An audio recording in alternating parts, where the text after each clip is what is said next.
All right, y'all, that is a genuine Georgia shoal bass. And the way you can identify these fish is by a couple of features. First of all, they have no tooth patch on their tongue, like how spotted bass do. When you have a spotted bass or a spotted bass shoal bass hybrid, or a spolie we call them, you'll sometimes get a row of two tooth patches on their tongue, or just one right in the middle of it. You'll have a tooth patch right there.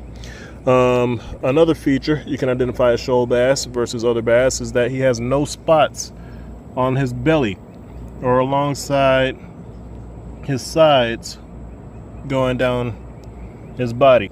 You can tell he is not a largemouth because the dorsal fin, both of them here, the spiny fin and the soft fin, are clearly together. They're joined. On largemouth, they're separated.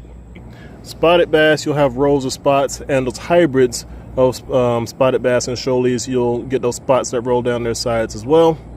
Another way you can identify these fish are the dark vertical bars that run down each side.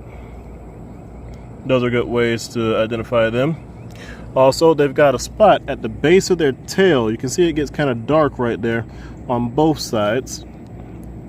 This is more clear in juveniles. When they're smaller, it's easier to see. It's a little bit more bold.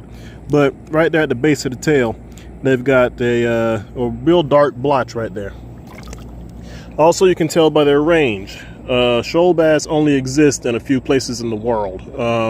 Mostly all down here in the southeast. In Georgia, they're only here in, I want to say, 3 or 4 major river drainages.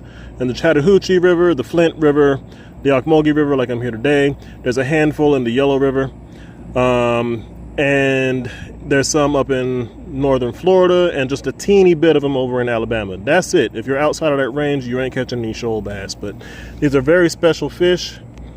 Very, very, very awesome sport fish. This is about as close as we get to a smallmouth down here. We've got a handful of them left, but they're almost all hybridized with spots and been out-competed with spotted bass as well.